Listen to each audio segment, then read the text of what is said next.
بسم اللہ الرحمن الرحیم۔ السلام السلام علیکم۔ علیکم ناظرین، پیس اینڈ پیس چینل میں خوش آمدید۔ ناظرین، پچھلی ویڈیو میں ہم نے ذکر کیا تھا جنت کے بارے میں۔ اس ویڈیو میں بھی کچھ اسی طرح کا ذکر ہے۔ نیک لوگ تو جنت میں داخل ہوں گے ہی اللہ تعالیٰ کے حکم سے، جی، لیکن ان کے ساتھ ساتھ اور کون لوگ جا سکتے؟ اس بارے میں اللہ تعالیٰ نے سورہ رات کی آیت نمبر 23 میں ارشاد فرمایا ہے، جو کچھ یوں ہے: باغات ہمیشہ رہنے کے ان میں وہ داخل ہوں گے، یعنی جنت میں نیک لوگ داخل ہوں گے، وہ جو نیک ہوں گے وہ، اور ان کے باپ داداؤں میں سے، اور ان کی بیویوں میں سے، اور ان کی اولاد میں سے، اور فرشتے داخل ہوں گے ان کے پاس ہر ایک دروازے سے، یعنی مختلف دروازے بھی ہوں گے جنت میں جن میں سے فرشتے داخل ہوں گے۔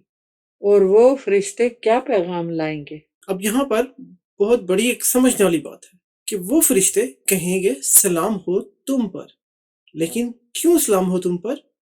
بسبب صبر جو تم نے کیا، بس بہت ہی خوب ہے عاقبت کا گھر۔ یہ ہے سورہ رات کی آیت نمبر 24 کا ترجمہ، کہ فرشتے سلام بھیجیں گے بسبب صبر کے۔ اب یہاں پر دیکھیے کہ صبر کرنے کا بھی کتنا بڑا صلہ ہے۔ یعنی جو بھی ہم کام کرتے ہیں تو ہمیں صبر کرنا چاہیے جی، کہ جب اللہ تعالیٰ کی طرف سے منظوری ہوگی تب وہ کام تب وہ ہمارا کام ہوگا۔ ہوگا، کسی پریشانی میں، تکلیف میں، تو دکھ یہ میں، بھی ایک ہے، کسی امتحان میں۔ جی ہاں، یہ بھی ایک صبر ہے بالکل، کہ بجائے ہم غصہ کریں یا مایوس ہو جائیں تو ہم صبر کر لیں کہ جب اللہ تعالیٰ چاہے گا اس کا حکم ہوگا تو اس کے حکم سے ہو جائے گا۔ بالکل تو یہ بھی ایک صبر ہے، صبر، کوئی بھی کام ہو۔ بالکل ایسے ہی۔ مصیبت ٹل جائے گی لیکن آپ نے صبر کا دامن نہیں چھوڑنا۔ کوئی امتحان ہے، کوئی مشکل ہے، کوئی پریشانی ہے، حل ہو جائے گی، توکل اللہ پہ رکھنا اور اللہ کے حکم سے ہی سب کام ہو جائے گا۔ ٹھیک ہو جاتے ہیں۔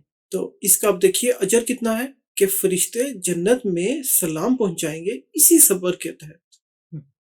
ثواب کتنا بڑا ہے اس کا، اس کا صبر صلہ کا بھی۔ ثواب بہت بڑا۔ جی چلیے، اس مختصر سی ویڈیو کے ساتھ آپ سے چاہتے ہیں اجازت۔ اپنا بہت خیال رکھیے گا، چینل کو زیادہ سے زیادہ لائک کیجیے، سبسکرائب کیجیے، شیئر کیجیے۔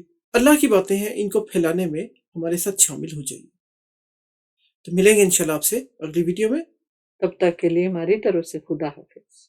اپنا بہت خیال رکھیے گا، اللہ حافظ۔